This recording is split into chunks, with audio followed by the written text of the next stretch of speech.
Hi friends, welcome to Devi's Garden. இன்னைக்கு நம்ம Devi's Gardenல சீடுலாம் நம்ம இன்னைக்கு நம்ம பாட் பண்ணுறதுக்கு நான் சொல்லியிருந்தேன். இன்னைக்கு நம்ம பாருங்கள், காலையில் போனோன்னு நியோடங் சீடு இருந்துச்சு. அதை எடுத்து நம்ம ஃபெர்டைல் சீடாக இருக்கா இல்லையான்னு பார்க்கலாம். இங்கே பாருங்கள் எவ்வளோ ஃபெர்டைல் சீட் கிடச்சிருக்கு. இதை நான் தனியாக பாட் பண்ணி வைக்க போகிறேன். ஏன்னா நான் yellow ID, red colour ID இது ரெண்டுத்தையும் எப்பயுமே நான் தனியாக பாட் பண்ணி வச்சுடுவேன். ஏன்னா இது ரெண்டு மட்டும் எனக்கு ரொம்ப பிடிச்ச கலர். ஸோ இது ரெண்டுத்தையும் எப்படி வளருது, என்ன கலரில் பூக்குதுன்னு நான் பார்க்கணுன்னு சொல்லிட்டு எப்போயுமே இல்லைங்க, நான் எப்போ சீடு எடுக்க ஆரம்பிச்சோன்னா அன்னிலேருந்து இந்த எல்லோ கலரையும் ரெட் கலரையும் தனியாக தான் போட்டுட்ருக்கேன். ஸோ இந்த தடவையும் நம்ம என்ன பண்ணுறோம், நியோடங்குன்னு போட்டு அதை தனியாக டேக் போட்டு வச்சிடலாம். அந்த இது பக்கத்தில் இருக்கிற ஐடி ரிப்பன் ஆஃப் லவ், அது எல்லாத்தையும் நான் இது பண்ண பிறகு இருந்துச்சா, பக்கத்தில் ஒரு பாட்டு காலியாக இருந்துச்சா, அதனால் அந்த ரிப்பன் ஆஃப் லவ் எடுத்து அதுலேயும் போட்டாச்சு. இங்கே பாருங்கள் நியோடங்க இது பண்ணி வச்சாச்சு. அதுக்கப்புறமா இங்கே பாருங்கள் பாக்ஸ் ஃபுல்லாக சீடு. இதை தனித்தனியாக டேக் பண்ணி வச்சேன்னா எனக்கு இடம் பத்தாது. ஃபர்ஸ்ட் ஆஃப் ஆல் இடம் இருக்காது. அதனால நான் என்ன பண்ணுறேன், இதை ரெண்டாக பிரித்து 2 பாட்டில் போட்டு வச்சிடலான்னு சொல்லிட்டு மண் கலவையெல்லாம் கலந்து வச்சுட்டேன். மண் கலவையெல்லாம் ஒன்றும் இல்லைங்க, கிரவுண்ட் சாயில், மண்புழு உரம், கொஞ்சோண்டு கொக்கோ பீட்டு, இது மட்டும்தான்.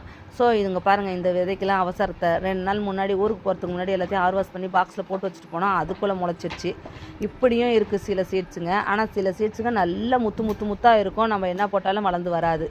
இந்த மாதிரியே நடக்கும். ஸோ நான் நல்லா வளர்ந்து நல்லா ஸ்ப்ரவுட்டாகி வந்ததும் மழையில் சிலது போயிடும், வெயிலில் சிலது போயிடும். ஸோ இவ்வளோ சீடு போடுறீங்களே, எல்லா சீடும் முளைச்சி வந்துருமான்னு கேட்டால் இதுக்கு நான் சொல்கிற ஒரே இது பிக் நோ தான். ஏன்னா கண்டிப்பாக முளைச்சி இவ்வளோ சீடையும் முளைச்சி வந்தாலுமே எல்லாமே சர்வை ஆகும்னு சொல்ல முடியாது. இதில் 100ல் 50 இல்லை 40 தான் முளைச்சி வரும். அந்த இது சரி ஓகே, அந்த 40 முளைச்சி வருது. இந்த 40மே நீங்கள் மல்டிபெட்டல்னு தானே சொல்லி போடுறீங்க, எல்லாமே மல்டிபெட்டலாக பூக்குமான்னு கேட்டிங்கன்னா அதுக்கும் நான் சொல்கிறது பெரிய பிக் நோ தாங்க. கண்டிப்பாக எல்லாமே மல்டிபெட்டலாக பூக்காது. நம்மளுக்கு மல்டிபெட்டல் சீடு போட்டால் கண்டிப்பாக மல்டிபெட்டல் தான் பூக்கும் அப்படின்லாம் கிடையவே கிடையாது. கண்டிப்பாக சிங்கிள் பெட்டலும் பூக்கும். சிங்கிள் பெட்டல் போட்டால் மல்டிபெட்டல் பூக்குமான்னு கேட்டிங்களா, கண்டிப்பாக மல்டிபெட்டல் பூக்கும். இது என்னோடய அனுபவத்தில் சொல்கிறேன். நான் சிங்கிள் பெட்டல் ஐடி போட்டு அது மல்டிபெட்டலாக எனக்கு பூத்து இருக்குது. ஸோ இதுக்கும் அதுக்கும் ஆஹா மல்டிபெட்டல் பூத்தா மல்டிபெட்டல் தான் பூக்கும், சிங்கிள் பெட்டல் போட்டால் சிங்கிள் பெட்டல் தான் பூக்கும்லாம் எந்த வரமுறையும் இந்த ரெயின் லில்லிக்கு கிடையாது. இது இப்படியும் பூக்கலாம், அது அப்படியும் பூக்கலாம். ஸோ நம்ம இதில் ப்ரிடிக்ட் பண்ணவே முடியாது. இதை பாருங்கள், செகண்ட் செட் ஆஃப் சீடு உங்கள் கண்ணு முன்னாடியே போட்டாச்சு. நான் வளர உங்களுக்கு அப்டேட் பண்ணுறேன் எப்படி வளருது அப்படின்ட்டு. இவ்வளோ சீடு போட்டிருக்கேனே, எத்தனை முளைச்சி வருதுன்னு அதையும் உங்களுக்கு நான் அப்டேட் பண்ணுறேன். இதை வெயில் படாமல் மழை படாமல் காப்பாற்றி 1.5 வருஷம் 2 வருஷம் வச்சாதாங்க ஒரு ஹைப்ரிட் நம்ம கைக்கு ஒன்று கிடைக்கும். அதை ஈஸியாக பின்ன போயிட்டு புறணி பேசுகிறதுக்கெலாம் நிறைய பேர் ஆள் இருக்காங்க.